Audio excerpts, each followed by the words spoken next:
Good morning बच्चों। How are you?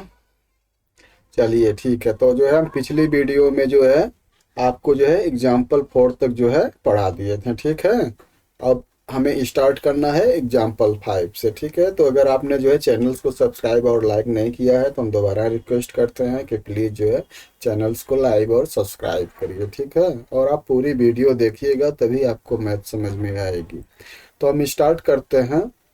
A school has food provisions to feed 80 students for 50 15 days. If 20 more students join the school, for how many days will the provision last? तो क्या करें कि school में जो है 15 बच्चों का जो है 80 बच्चों का जो है 15 दिन का जो है फूड का जो भी है, खाने का जो भी सामान है उपलब्ध है। ठीक, पहले आप क्वेश्चन समझिए। 80 बच्चों का 15 दिन का खाना उपलब्ध है। कह रहे हैं कि 20 बच्चे और भी आ गए कहीं से, तो अब कितने हो गए बच्चे? 80 प्लस 20, 80 प्लस 20 इक्वल 100। तो जब बच्चे बढ़ गए तो इनका जो खाना है ये तो घट जाएगा ना, क्योंकि ये 20 बच्चे भी तो खाना खाएंगे, तो ये घट जाएगा। तो यहाँ पे देखिए क्या है, स्टूडेंट इंक्रीज हो रहे हैं तो नंबर ऑफ डे डिक्रीज होगा। तो क्या हो गया? Inverse proportional. ठीक है, तो मोर student fever days the provision will last, जो भी है तो उसमें क्या हो गया? Inverse. The quantity of inversely proportional if x the number of days. Same वैसे देखिए 80 15। ठीक है, ये क्या है? x1 x2 इक्वल क्या हो जाएगा? अब देखिए y2 कितना हो जाएगा? 80 स्टूडेंट और 20, यहाँ पे स्टूडेंट की संख्या कितनी हो गई? x2 की 100। तो 100 मल्टीप्लाई ax लिखा गया है, कोई वो नहीं है, हम x2 बोलते हैं या x ही बोलिए। तो 80 मल्टीप्लाइज 15 इक्वल 100 मल्टीप्लाई x। तो x की वैल्यू निकाल लेंगे, 100 से डिवाइड हो गया तो 12 डे। तो जो बच्चों का खाना 15 दिन का था, 20 बच्चे और आ जाने से वो खाना कितने दिन के लिए हो गया? 12 डेज के लिए हो गया। तो प्रोपोर्शनल जो आसान है ना, जो प्रॉब्लम है उसको सॉल्व करने के लिए कितना आसान है। तो the provision will last for only 12 days. ठीक है, the provision will last for only 12 days. Example number 6 देखते हैं। If Ram takes 1 hour to cut a given quantity of vegetables and Shyam take 1.5 hours to cut the same quantity of vegetable, how much time will they take to cut the vegetables if they do it together? अब देखिए यहाँ पे कह रहे हैं कि राम जो है 1 घंटे में जो है वेजिटेबल्स कुछ जो भी क्वांटिटी है, प्रोपोर्शनल क्वांटिटी है, उसको काट लेता है, और श्याम उसी वेजिटेबल्स को सेम को काटने में कितना टाइम लेता है? 1.5 hours। तो अगर दोनों मिलकर काटें तो कितने टाइम्स में काट लेंगे? ये थोड़ा सा अलग क्वेश्चन है, इसको ध्यान देना। ठीक है बच्चों, तो consider the work done to cut the given quantity of vegetables as 1 unit of work. ठीक है, वो तो होल है, जो वर्क है उसको हम क्या लेंगे? 1 लेंगे। Let us figure out the work done by each person in 1 hour। और फिर हम ये देखेंगे कि जो है एक आवर्स में जो है कितना जो है कर रहे हैं। तो Ram finish the work in 1 hour, so in 1 hour she does 1 unit of work. Assam finish the work in 1.5 hours, so in 1 hour she does कितना हो जाएगा? 1/1.5 इनवर्सरी प्रोपोर्शनल। तो कितना हो जाएगा? इसको सॉल्व करेंगे तो 10/15 हो जाएगा, और जो है 5 2 जा 10 हो जाएगा, 5 3 जा 15, 2/3 यूनिट्स ऑफ वर्क हो जाएगा। So the work time both in the 1 hours क्या हो जाएगा? 1 तो इसका है प्लस 2/3 इसका है, तो टोटल कितना हो गया? 5/3 यूनिट्स ऑफ वर्क। 1 hours में दोनों मिलकर करते हैं 1 घंटे में। ठीक बच्चों, अब देखिए, अब हमें क्या निकालना है? कंप्लीट वर्क निकालना है ना, कि कंप्लीट कितना होगा। तो therefore to complete 5/3 units of work it take them 1 hour if they work together. How much time will take if they complete 1 unit of work? तो हम क्या करेंगे इसमें? 1/5/3 कर देंगे। ठीक है, देखिए कैसे। if the quantity of the work and time taken to complete it directly are inversely proportional, it is a directly proportional, so the can be represented 5/3 ratio 1 हो गया। और 1 यूनिट है तो 1 रेशियो x हो जाएगा, where x is the time taken. तो क्या हो जाएगा, since it is a direct proportion so we know that 5/3 multiply x equal 1 multiply 1। तो x कितना हो जाएगा, 1/5/3 इक्वल 1/5/3, 3 ऊपर चला जाएगा, 5 नीचे आ जाएगा। ठीक है, तो दे कट द वेजिटेबल टुगेदर तो फिर फिनिश इन 3/5 आवर्स।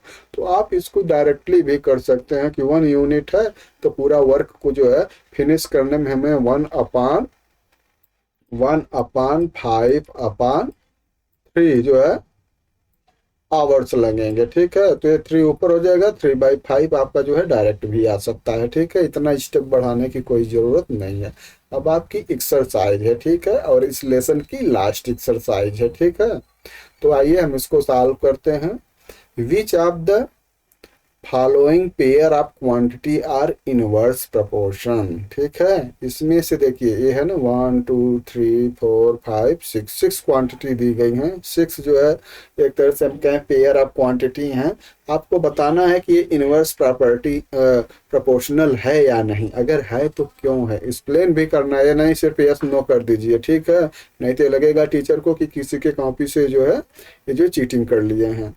तो आइए पढ़ते हैं। First, the number of tap filling a water tank and the time taken to fill it. ठीक है, तो देखिए टैप है, वाटर को फिल कर रहे हैं। ठीक है, and the time taken fill it. तो अगर हम टैप की संख्या बढ़ाएंगे तो टाइम क्या हो जाएगा, डिक्रीज होगा ना। अगर नंबर्स ऑफ टैप इंक्रीज करेंगे, मान लो 2 टैप्स हैं, 3 आवर्स में उसको जो है फिलअप करते हैं, तो अगर हम जो है 5 टैप्स लगा दें तो टाइम क्या हो जाएगा, डिक्रीज हो जाएगा। तो ये क्या हो गया, इन्वर्सनल प्रोपोर्शन हो गया। ठीक है, अभी हम इसका एक्सप्लेनेशन हम रिटर्न में आपको दे देंगे, पहले आप समझ लीजिए। इसी तरह से दूसरा है, the number of the painters hired and the day needed to paint a wall of fix size. Fix size का वॉल है, तो जब पेंटर्स जो हैं, अगर मान लीजिए 5 पेंटर्स जो है वॉल्स को जो है 3 डे में पेंट कर रहे हैं। ठीक है, आप 5 की जगह 10 कर दें तो डे कितना होगा, उतना ही रहेगा, नहीं ये डिक्रीज हो जाएगा। तो 1 या 2 डेज में ही फिनिश कर देंगे वर्क को। तो ये भी क्या हो गया, इनवर्स प्रोपोर्शन हो गया। इसी तरह से the distance a car can travel and the amount of petrol in the tank. अब देखिए, distance a car can travels, तो अगर एक कोई कार जो है मान लीजिए कि जो है ट्रेवल्स कर रही है, तो जितना पेट्रोल रहेगा उतना ज़्यादा वो डिस्टेंस कवर करेगी। ठीक है, तो ये क्या है, ये तो डायरेक्ट प्रोपोर्शनल हो गया कि जितना ज़्यादा पेट्रोल रहेगी उतना ज़्यादा उसकी जो है कार ट्रेवल्स डिस्टेंस कवर करेगी। तो ये जो है इनवर्स प्रोपोर्शनल नहीं है, ये क्या है, डायरेक्ट प्रोपोर्शनल है। The speed of cyclist and the time taken to cover a fix route. अब देखिए, साइक्लिस्ट अगर अपना स्पीड बढ़ाएगा तो टाइम कम लगेगा। ठीक है, और अगर स्पीड अपना कम करेगा तो टाइम ज़्यादा लगेगा। तो क्या हो रहा है, इनवर्स हो रहा है। ठीक है, अपोजिट डायरेक्शन में आ रहा है, तो ये क्या है, इनवर्स प्रोपोर्शनल है। The length of cloth brought and price paid eight fix rate per month. अब देखिए, आप कपड़ा खरीदने जाते हैं, अगर 1 मीटर का कास्ट जो है 20 रुपीज है। ठीक, तो आप 5 लेंगे तो क्या है, 20 का 5 टाइम्स देना पड़ेगा। तो ये क्या है, डायरेक्ट प्रपोर्शन है। ठीक है, इसमें इनवर्स कुछ भी नहीं है, ये डायरेक्ट है कि आप ज़्यादा कपड़े लेंगे तो आपको ज़्यादा जो है पैसे देने पड़ेंगे, कम कपड़े लेंगे तो कम देना पड़ेगा। इसी तरह से 6 है, the number of page in book and the time required to read it the fix reading speed. Fix reading speed है, ये नहीं है कि एक दिन आप 5 पेज पढ़िए, अगले दिन 8 पेज पढ़िए, ऐसे नहीं, वो फिक्स है कि आपको जो 2-2 पेज ही पढ़ना है। तो जब आप ज़्यादा पेज पढ़ेंगे तो आपको टाइम भी ज़्यादा लगेगा। ठीक, तो ये भी क्या हो गया, डायरेक्ट प्रोपोर्शन हो गया। अब इसका हम सॉल्यूशन एक्सप्लेनेशन के साथ आपको दे देते हैं। ठीक है, देखिए पहला क्या है, समझा दिए आपको, इनवर्स प्रोपोर्शन है। क्यों, as the number of taps increase the time taken to fill the tank decrease proportionally. ठीक, ये इसका एक्सप्लेनेशन है। इसी तरह से दूसरे का क्या था, ये भी इनवर्स प्रोपोर्शन था। As the number of painters increase the number of day needed to paint the wall decrease proportionally. समझ में आ गया बच्चों? चलिए, तीसरा नॉट था, क्योंकि ये इनवर्स प्रोपोर्शन नहीं था, ये डायरेक्ट प्रोपोर्शन था। कैसे? As the amount of petrol increase the distance the car can travel also increase. तो यहाँ पे क्या है, एक ही डायरेक्शन में दोनों बढ़ रहे हैं, तो इसको हम क्या बोलते हैं? Direct proportion. और जब अपोजिट डायरेक्शन होते हैं, एक इंक्रीज होता है दूसरा डिक्रीज होता है, तो क्या होता है? इनवर्स प्रोपोर्शन होता है। फोर्थ है inverse proportion, as the speed of the cyclist increase the time taken to cover the fix route decrease proportionally. Fifth क्या है, ये जो है इनवर्स प्रोपोर्शनल नहीं है। ठीक है, क्यों? As the length of cloth brought increase तो the price paid also increase. ज्यादा कपड़े लेंगे तो आपको ज्यादा पैसे देने पड़ेंगे, तो क्या हो गया? ये डायरेक्ट प्रोपोर्शन हो गया। ठीक है बच्चों। सिक्स है, ये भी जो है डायरेक्ट प्रोपोर्शन है, हम आपको समझा चुके हैं। As the number of page in the book increase the time required to read it also increase. तो क्या हो गया? डायरेक्ट प्रोपोर्शन हो गया। चलिए, क्वेश्चन नंबर हम देखते हैं 2। क्वेश्चन नंबर 2 है, इफ 24 पेंसिल कास्ट 120 तो how much will 20 such pencil cost. ठीक है, अब देखिए 24 पेंसिल है तो कास्ट कितना है? 120 रुपीज। ठीक, तो अगर 20 होगा घटा देंगे तो कास्ट क्या हो जाएगा? तो कास्ट जो है कम हो जाएगा ना, तो डायरेक्ट प्रोपोर्शन है, इसको आप निकाल सकते हैं। ठीक है, फिलहाल हम इसका जो सोल्यूशन आपको दिखा देते हैं। देखिए, the cost of 20 pencil equal हम एक्स मान लेते हैं, तो 24 रेशियो 120 प्रोपोर्शनल 20 रेशियो एक्स। इसमें ध्यान दीजिएगा, 24 क्या है?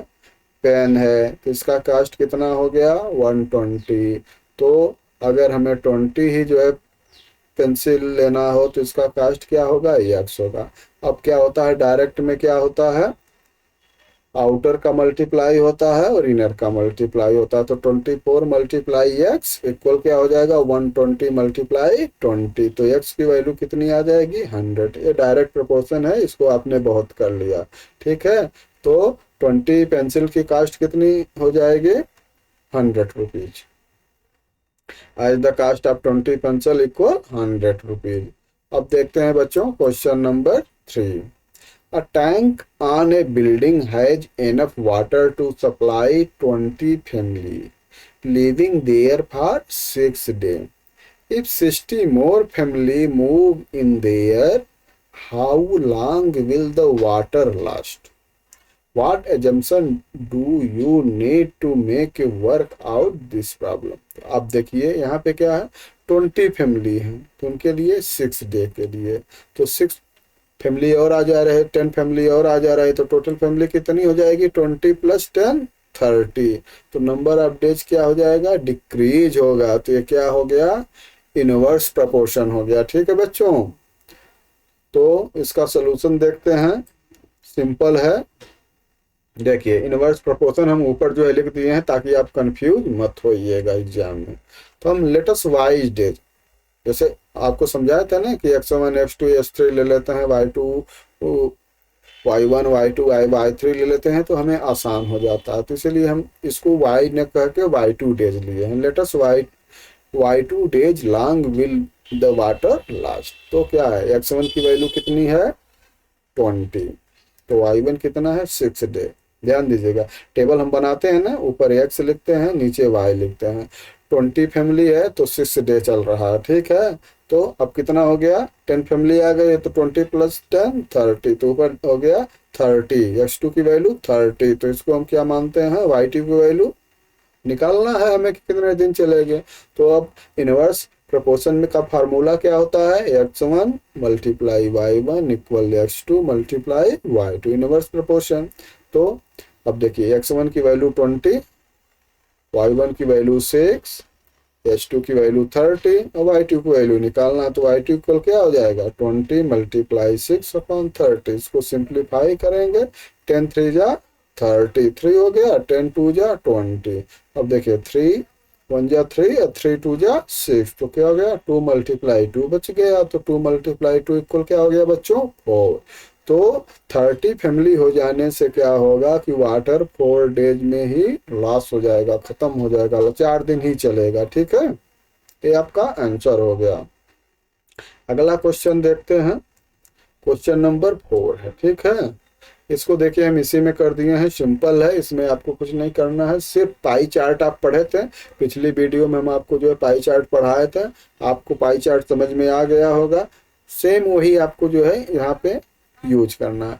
Fill in the average number of hours each living being sleep in a day by looking at the chart, select the appropriate hours from the list. ठीक है, ये लिस्ट दी गई है, 15 hours, 2.5 hour, 20 hours, 8 hour, 3.5 hour, 13 hours, 10.5 hour, 18 hours. अब देखिए ये जो ब्लू वाला पार्ट है, ठीक है, ये क्या है, numbers of hour in sleeping.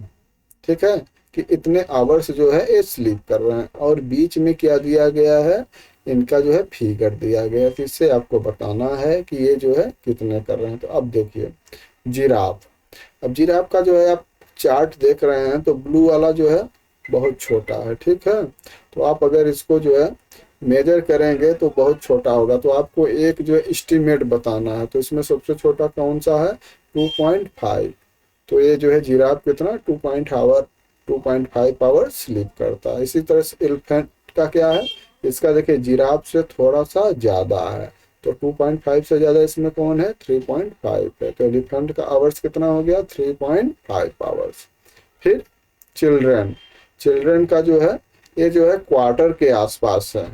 ठीक है, तो अब देखिए 24 आवर्स का 1 डे होता है, तो इसमें अगर हम क्वार्टर करेंगे तो कितना हो जाएगा 6, 6 4 जा 24 होते हैं, तो ये जो है 6 आवर्स से ज़्यादा है, इसलिए 90 डिग्री से ज़्यादा एंगल बना है। ठीक है बच्चों, तो ये कितना हो जाएगा, इसमें क्वार्टर से ज़्यादा कौन है 8 है। ठीक है, तो चाइल्ड 8 आवर्स हो जाएगा। अब डॉग का देखिए, डॉग नियर अबाउट जो है कहाँ तक पहुँच रहा है, हाफ के पास में। ठीक है, तो हाफ के पास में इसमें कौन कौन से नंबर हैं, एक तो 10, अब देखिए 24 का हाफ कितना होता है 12। ठीक है, तो 12 के पास में कौन से नंबर हैं जो 12 से लेस हो। ठीक है, तो क्या है 10.5, तो हम डॉग को कहाँ पे रखेंगे 10.5 आवर स्लीपिंग में। इसी तरह से कैट है, कैट का देखिए आप यहाँ पे मैच करेंगे तो ये जो है हाफ से थोड़ा सा ज़्यादा है। ठीक है, तो हाफ कितना हो जाएगा, तो 12 आवर हो जाएगा, क्योंकि 24 आवर्स का हाफ कितना हो जाएगा 12 होगा, तो ये ज़्यादा है, तो ज़्यादा कौन सा नंबर है इसमें देखिए 13 है। ठीक है, तो कैट कितना हो गया 13 आवर हो गया। अब देखिए रैबिट, रैबिट कितना है, ये जो है हाफ से मोर है। ठीक है, तो इतना तो 12 आवर्स हो गया, अब इतना जो है बड़ा है, और यहाँ कितना हो जाएगा 18 हो जाएगा, तो ये लगभग इसका जो है हाफ है, तो इसको हम रखेंगे 15 आवर्स में।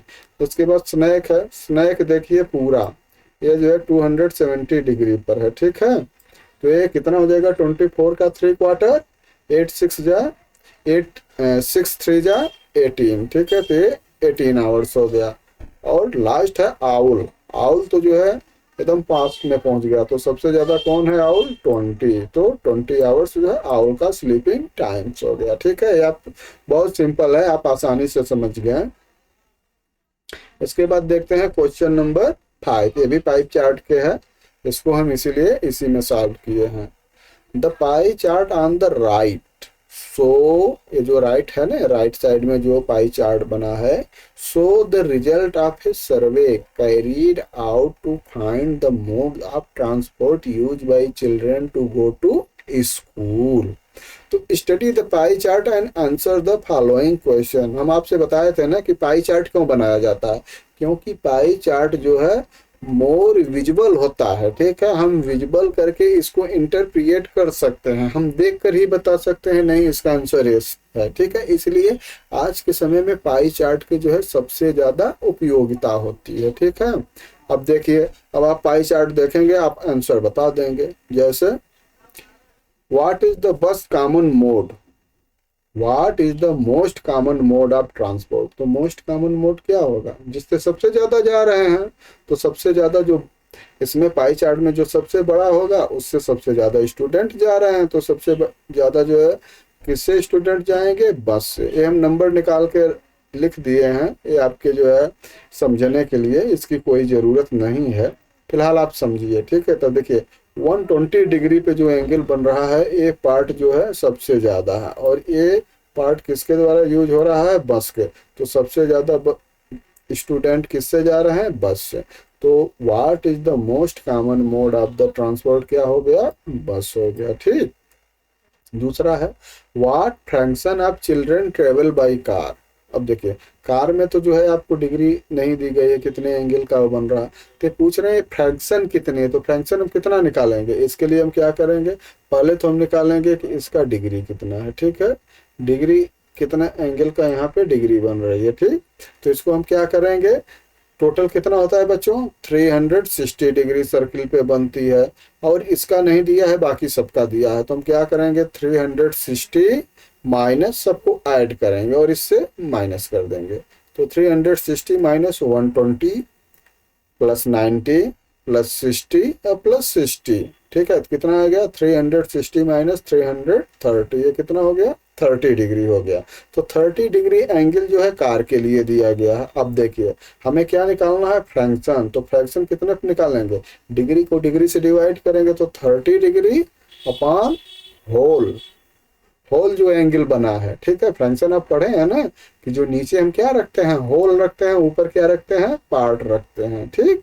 तो 30 अपॉन 360, अब देखिए 0 से 0 को हम जो है कट कर देंगे, 3 1 जा 3 और 3 12 जा 36, तो फ्रैक्शन क्या आ गया, 1 upon 12। Okay, second part clear. आगे बढ़ते हैं थर्ड पार्ट पे।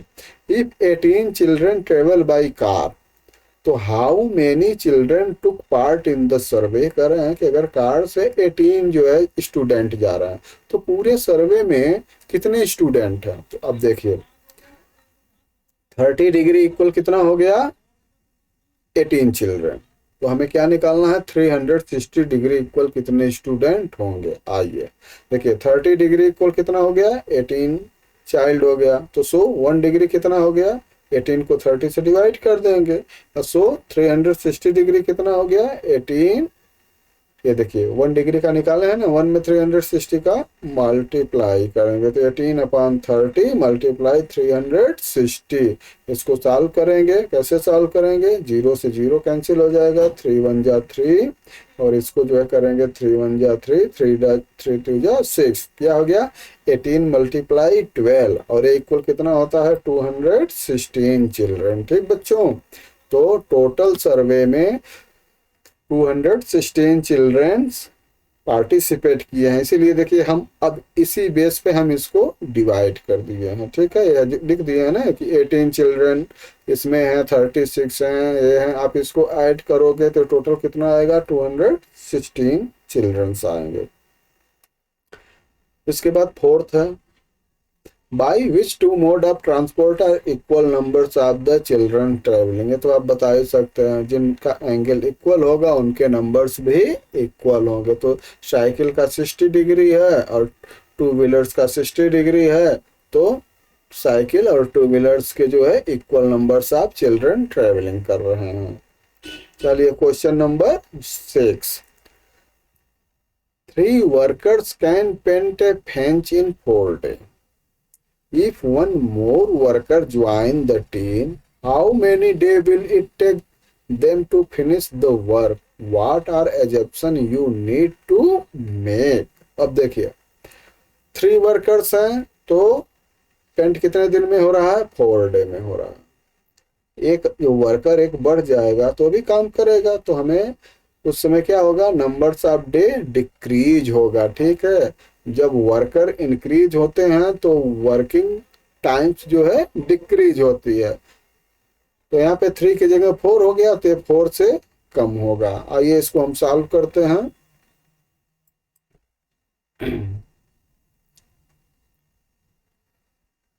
क्वेश्चन नंबर 6, अब ये इनवर्स प्रोपोर्शन है, same formula, x1 y1 equal क्या हो जाएगा, h2y2। तो x1 देखिए 3 वर्कर्स हैं, तो काम कितने दिन में हो रहा है, 4 डे में हो रहा है। अब वर्कर कितने हो गए, 4 हो गए, x2 की वैल्यू 4 हो गए, तो हमें y2 की वैल्यू निकालना है। तो सेम वही फार्मूला है, x1 y1 x2y2।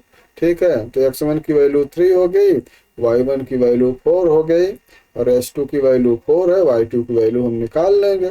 तो y2 इक्वल क्या हो जाएगा, 3 × 4 और डिवाइड बाई 4 इक्वल कितना हो गया, 3 डेज। ठीक है, तो एक वर्कर बढ़ जाने से जो है वर्क कितने दिन में, 3 डेज में फिनिश हो जाएगा। ओके बच्चों, चलिए अब जो है देखते हैं question number 7।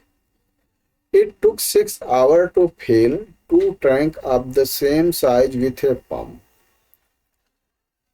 6 hour to fill 2 tank of the same size with a pump. How long will it take to fill 5 such tank with the same pump? तो कह रहे हैं कि 2 टैंक को फिल करने में 6 आवर लगते हैं, सबके साइज इक्वल हैं। ठीक है, तो अगर हमें 5 टैंक जो है फिल करना हो तो जो है कितने लगेंगे, तो कैसे हम सॉल्व इसको करेंगे, बताओ बच्चों, कौन सा है, कौन सा इनवर्स है इसमें। ठीक है, ये दे डायरेक्ट है, क्योंकि ये जो है डायरेक्ट क्यों है, क्योंकि देखो 6 आवर में 2 टैंक लगता है, तो 5 भरोगे तो ज़्यादा लगेगा, टाइम तो ज़्यादा लगेगा, क्योंकि यहाँ तो टैप तो दिया नहीं है ना कि आप टैप बढ़ाते जा रहे हैं तो पानी की जो वाटर का जो है एक्सेस वाटर आने लगेगा, ऐसा तो कुछ नहीं है ना। ये तो सिर्फ ये बोल रहे हैं कि 6 आवर 2 टैंक फिल होता है, तो 5 टैंक को फिल करने के लिए ज़्यादा लगेगा, 6 से मोर लगेगा। ठीक है, तो इसको हम डायरेक्ट प्रोपोर्शनल मेथड से निकालेंगे। ठीक है, तो हम आपका जो है लिख दिए हैं कि डायरेक्ट प्रोपोर्शन का ये जो है क्वेश्चन है। तो सपोज कीजिए 5 टैंक्स फिल करने में x आवर लगेंगे। ठीक है, तो डायरेक्ट प्रोपोर्शन में क्या होता है, a ratio b proportional c ratio d होती है। अब देखिए a की वैल्यू कितनी है, 6 हैं, तो 2 आवर्स में फिलअप हो रहे हैं, और ये प्रोपोर्शन किसके होगा, ठीक है, कि अगर 5 जो है टैंक फिलअप करना है तो हम सपोज करते हैं कि x आवर लगेगा। अब इसको हम तो कई बार आपको बता चुके हैं, आउटर का मल्टीप्लाई इक्वल इनर का मल्टीप्लाई, तो 6 × 5 इक्वल x × 2, तो x की वैल्यू क्या हो जाएगी बच्चों, 36 × 5 अपॉन 2। अब इसको क्या करेंगे, सिंप्लीफाई कर देंगे। देखो 2 1 जा 2, 2 3 जा 6, 5 3 जा 15, तो ये 15 आवर जो है लगेंगे 5 टैंक को फिल करने में। ओके बच्चों, अब बढ़ते हैं क्वेश्चन नंबर 8। क्वेश्चन नंबर 8 आपका है, a given set of chair are arrange in 25 row, ठीक, विथ 12 चेयर इन ईच रा। इतना तो आप समझ गए कि जो सेट ऑफ चेयर है अरेंज है 25 रा है, और एवरी रा में 12 चेयर है, तो इससे आपको क्या निकल जाएगा, नंबर्स ऑफ चेयर। तो कितना हो जाएगा number of chair, 25 × 12 equal 300 chairs use हुई है। ठीक है, अब ये कह रहे हैं कि if the chair are rearrange with 20 chairs in each row, अगर कह रहे हैं कि हम उसको जो है दोबारा से रीअरेंज करें, दोबारा से उसको हम जो है अरेंज करें, और हम जो है एक जो है रॉ में 25 चेयर न रख 12 चेयर न रख के 20 चेयर्स रखें। ठीक है, तो how many raw does this new arrangement, तो जो नई अरेंजमेंट होगी उसमें कितनी रॉ बनेगी, सिंपल है, 25 × 12 इक्वल जो 300 चेयर है, 25 चेयर एक रॉ में रखना है, तो आप डिवाइड कर दो इससे, 300 को 20 से डिवाइड करोगे तो क्या हो जाएगा, जो आएगा वो आपका क्या आ जाएगा, जो है न्यू अरेंजमेंट का जो है नंबर ऑफ रॉ आ जाएगा। ठीक है, ये तो डायरेक्ट प्रोपोर्शनल क्या है, तो सिंपल क्वेश्चन है। देखिए number of chair in each raw 12 है, नंबर ऑफ रॉ कितना है 25 है, तो नंबर ऑफ टोटल चेयर्स कितने हो गए, 12 × 25 इक्वल कितना हो गया 300। तो now arrange 20 chair in 1 raw, तो जब हम 1 रॉ में 20 चेयर लेंगे तो क्या हो जाएगा, नंबर्स ऑफ रॉ इक्वल क्या हो जाएगा, 300 डिवाइड 20 कितना हो गया 15 रॉ। तो अगर हम जो है इस तरह से अरेंज करेंगे तो 15 रॉस बनेंगे।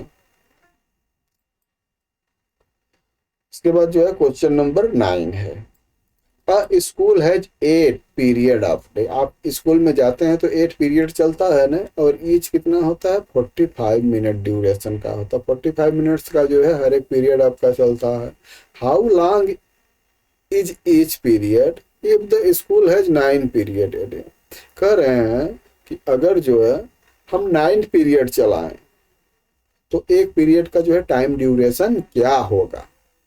ठीक है, तो देखिए 8 पीरियड है तो 45 मिनट्स है, तो 9 पीरियड करेंगे तो इधर देखिए 8 पीरियड से 9 पीरियड, इधर क्या हो रहा है इंक्रीज हो रहा है, तो ये 45 से क्या होगा डिक्रीज होगा टाइम। ठीक है, तो क्या हो गया इनवर्स प्रोपोर्शन हो गया। ठीक, आइए इसको हम सॉल्व करते हैं बच्चों।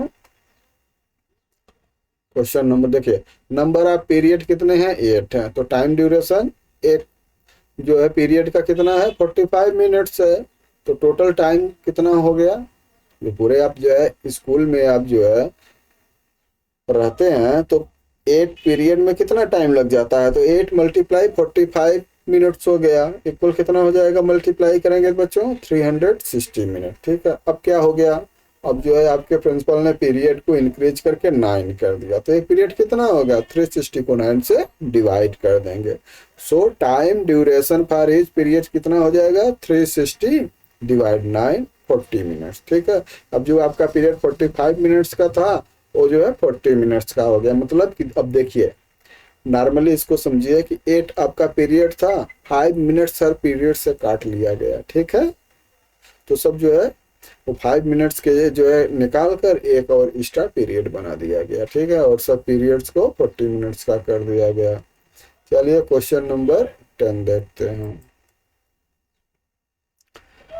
A small pump can fill a tank in 3 hours, while a large pump can fill in the same tank in the 2 hours. If both pumps are used together, how long will the tank take to fill. Same ऐसा example अभी आपने पढ़ा था ना, जो कौन थे राम था और एक और थे जो वेजिटेबल्स को कट कर रहे थे, तो दोनों मिलके कितने टाइम में कट करेंगे। सेम वही क्वेश्चन है, बस इसका जो है क्या है सब्जेक्ट को चेंज कर दिया गया है। चलिए बच्चों इसको देखते हैं। देखिए हमें करना क्या है, सिंपल चीज़ है कि स्मॉल पंप जो है 3 आवर्स में करता है, तो 1 आवर्स में हम निकालेंगे कितना करेगा 1/3 पार्ट ऑफ टैंक को फिल कर देगा। ठीक, इसी तरह से जो बड़ा वाला जो है टैंक है वो कितना करेगा 1 आवर्स में फिल करेगा, 1/2 पार्ट जो है फिल कर देगा। अब दोनों मिलकर कितने करेंगे 1/3 + 1/2 इक्वल 5/6 पार्ट जो है 1 आवर्स में फिल कर देंगे। अब यहाँ हम जो है अब पूरा जो टैंक है उसको हम क्या मानेंगे यूनिट मांगेंगे ना, वो होल है, तो होल को फिलअप करने में कितना टाइम लगता है 1 अपान और इससे डिवाइड कर देंगे 5/6 से डिवाइड कर देंगे, यही टाइम टेकन लगेगा। आइए हम इसका सोल्यूशन करते हैं, इसको सॉल्व करते हैं। देखिए small pump fill tank 3 hour, तो इट फिल्ड इन 1 आवर्स कितना हो जाएगा 1/3 part of tanks. A big pump fill tanks 2 hour, तो so it filled in 1 hours कितना हो जाएगा 1/2 पार्ट ऑफ टैंक हो गया। ठीक, यहाँ तक तो आपका क्लियर हो गया। अब देखिए बोथ फिल्ड 1 आवर्स, दोनों मिल के 1 घंटे में कितना इसको भरेंगे, तो हम क्या करेंगे 1/3 + 1/2 को ऐड कर देंगे। ठीक है, 3 2 का एलसीएम कितना हो जाएगा 6 होगा, और इससे डिवाइड करेंगे तो जो है 3 + 2 हो जाएगा इक्वल 5/6 पार्ट ऑफ टैंक। तो अगर दोनों एक साथ चलते हैं तो 1 घंटे में 5/6 पार्ट ऑफ टैंक को भर देंगे। लेकिन हमें निकालना क्या है कि होल टैंक कितने टाइम में भरेगा, तो होल को हम क्या मानेंगे 1, तो 1 को जो है फुल होने में कितना टाइम लगेगा, दे फिल्ड होल टैंक इक्वल क्या हो जाएगा 1 अपान और इससे डिवाइड करेंगे 5/6 से डिवाइड करेंगे। अब देखिए इसको जब डिवाइड करते हैं क्योंकि इनवर्स निकाल रहे हैं ना, तो इससे डिवाइड करेंगे तो क्या है 6 ऊपर चला जाता है 5 नीचे आ जाता है, तो इक्वल हो गया 6/5 आवर्स। अब इसको सॉल्व करेंगे तो कितना हो गया, देखिए 5 × 5 1 कैरी हो गया 10 हो गया 5 2 10 1/2 आवर्स। अब 0.2 को हम जो है मिनट्स में कैसे चेंज करते हैं 0.2 × 60 मिनट होता है ना, तो हो गया 12 मिनट। तो इसका आंसर कितना हो गया 1 आवर और 12 मिनट्स में दोनों जो है बिग और स्मॉल जो है पंप मिलके टैंक को कूल कर देंगे। ओके, चलिए क्वेश्चन नंबर अब हम पढ़ते हैं 11। 11 देखते हैं। A factory required 42 machine to produce a given numbers of toys in 63 days। How many machines are required to produce the same number of toys in 54 days? तो कोई जो है फैक्ट्री है, उसमें कितनी मशीन है? 42 मशीन है। 42 मशीन जो है 63 डेज करके कुछ रिक्वायर्ड जो है टॉयज हैं उसको बना देते हैं। अब ये कह रहे हैं कि हमें 54 डेज में ही बनाना है, जितनी हमें जो है जरूरी है, नेसेसरी टॉयज है, उसको 54 डेज में ही कंप्लीट करना है। ठीक है, तो क्या होगा? मशीन की संख्या बढ़ेगी। ठीक है, तो ये क्या हो गया? इनवर्स प्रोपोर्शनल हो गया। कैसे? क्योंकि यहाँ पे जो है 42 मशीन्स हैं तो 63 डेज लगता है। अब जो है डे को जो है हम डिक्रीज कर रहे हैं तो नंबर ऑफ मशीन इंक्रीज हो गई। तो जो अपोजिट हो गया ना, तो अपोजिट हो जाने से क्या हो गया? इनवर्स प्रपोर्शन हो गया। देखिए इनवर्स प्रपोर्शन में x1y1 इक्वल x2y2, तो x1 कितना है? 42। ठीक है, x2 की हमें वैल्यू निकालना है, क्योंकि हमें मशीन की वैल्यू निकालनी है ना। तो x1 क्या है? 42 मशीन है। ठीक, y1 क्या है? आवर्स। तो पहले 63 आवर्स लगता था, अब कितना लगेगा? 54 में हमें निकालना है। पहले 42 मशीन है, अब कितनी मशीन है ये हमें निकालना है। ठीक है, तो x1 y1 इक्वल क्या होगा? h2y2। तो 42 मल्टीप्लाई 63, 42 मल्टीप्लाई 63 x1 y1 हो गया इक्वल h2y2। तो h2 मल्टीप्लाई 54। अब हम जो है h2 की वैल्यू निकालेंगे तो क्या होगा? 42 मल्टीप्लाई 63 डिवाइड बाई 54। ठीक है, अब इसको हम सॉल्व करेंगे तो कितना आ जाएगा? ठीक है, ये आ जाएगा 7 मल्टीप्लाई 7 इक्वल 49। ठीक है, तो टोटल 49 मशीन जो है हमें जो है रिक्वायर्ड होंगी। समझ गए बच्चों? आगे देखते हैं कोई क्वेश्चन बचा। हाँ, अभी क्वेश्चन नंबर 12 है। तो बच्चों आप कमेंट नहीं करते हैं, आप वीडियो देखते हैं लेकिन कमेंट नहीं करते हैं कि आपको ये जो है लेसन जो है कैसा लगा, हम कैसा पढ़ाते हैं, आपके समझ में आ भी रहा है कि नहीं आ रहा। और आप जो है हमारा चैनल देखते हैं, सब्सक्राइब और लाइक भी नहीं करते हैं, तो प्लीज़ आपसे रिक्वेस्ट है। ठीक है, कमेंट किया करिए, सब्सक्राइब और लाइक भी ज़रूर किया करिए। ठीक है, हम आपके लिए इतनी मेहनत करते हैं तो थोड़ा सा जो है समय निकाल के लिए आप इतना ज़रूर करिएगा। ठीक है, चलिए क्वेश्चन नंबर 12 पढ़ते हैं। A car take 2 hours to reach a destination traveling at the speed of 60 kilometre per hour. तो 2 आवर्स में कितना डिस्टेंस कवर कर रहे हैं? 60 किलोमीटर पर आवर्स के हिसाब से। तो 2 आवर्स में कितना हो जाएगा बच्चों? तो 2 मल्टीप्लाई 60 हो जाएगा, तो डिस्टेंस कितनी हो गई? 120 किलोमीटर। अब how long will the car take if the travel at the speed 80 kilometre. तो अगर स्पीड को 80 किलोमीटर कर दें तो कितना जो है टाइम लगेगा? ठीक है, तो टाइम इक्वल क्या हो जाएगा? टोटल डिस्टेंस अपॉन स्पीड हो जाएगा। तो डिस्टेंस कितनी हो गई? 2 मल्टीप्लाई 60 120 किलोमीटर, और स्पीड कितनी हो गई? 80। तो टाइम ट्रेवल्स कितना हो जाएगा? 120 अपॉन 80। इसको हम सॉल्व कर लेंगे तो हमारा जो है टाइम ट्रेवल्स निकल जाएगा।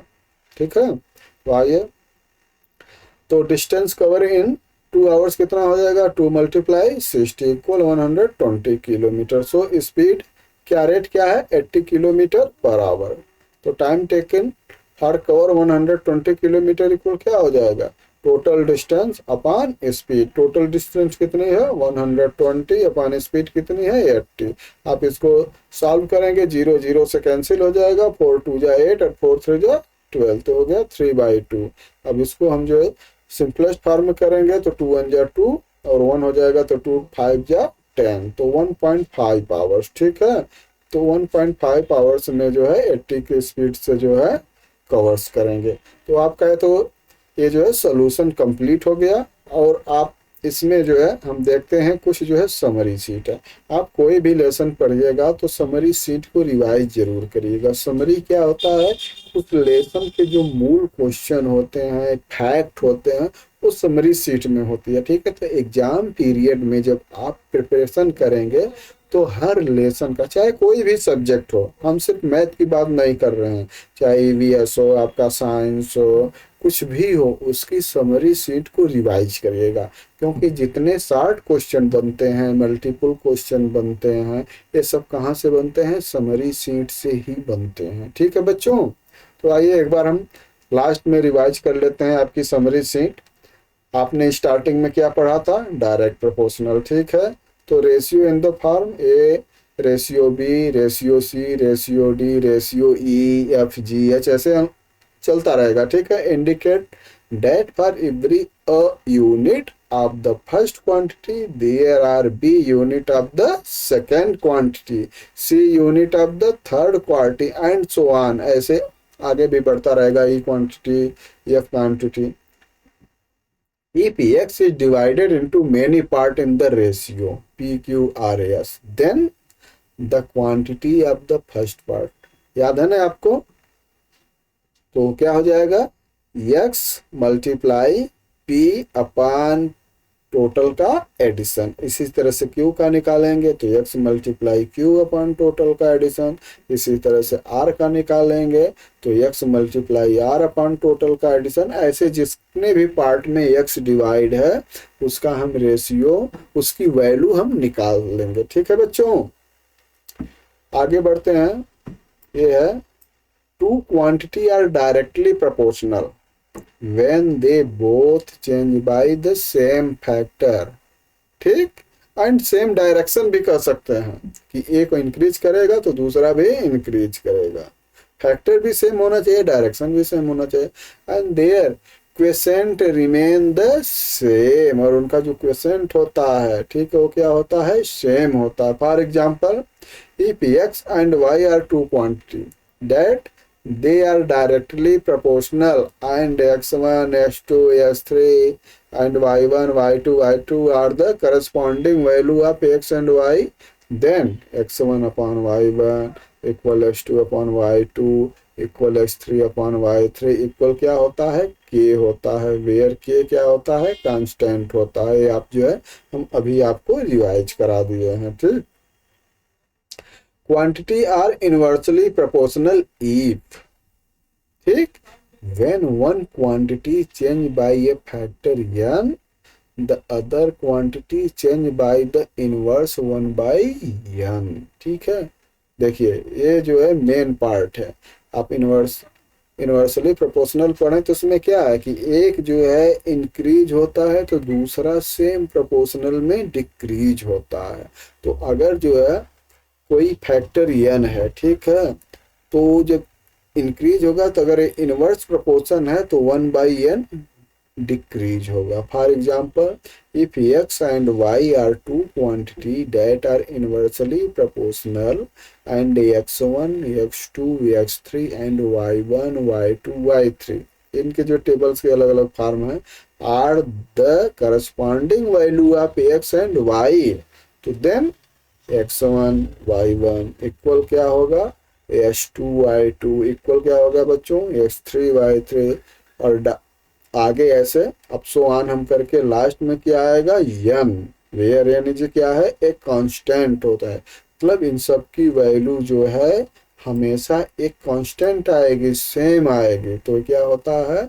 Inversely proportional. ठीक है, तो आपका जो है ये प्रोपोर्शनल रीजनिंग 2 लेसन पूरा कंप्लीट हो गया। इसमें 4 वीडियो हैं, चारों वीडियो जो है एक दूसरे के लिंक में जो है अपलोड होंगी, और आप इसको चारों वीडियो को खूब देखिएगा। और जस्ट फर्स्ट पार्ट की वीडियो ऑलरेडी अपलोड है, जिसमें क्या है? प्रोपोर्शनल, रेशियो एंड प्रोपोर्शनल, जो आपका जो है फर्स्ट पार्ट का लास्ट लेसन था वो भी है। ये अगर जो है आप पांचों वीडियो अच्छे से देख लेंगे तो आपका प्रोपोर्शनल कभी भी भूलेगा नहीं। ठीक है बच्चों, तो आपका जो है लेसन समाप्त होता है। आपसे फिर रिक्वेस्ट है कि हमारे चैनल को लाइक और सब्सक्राइब करिए।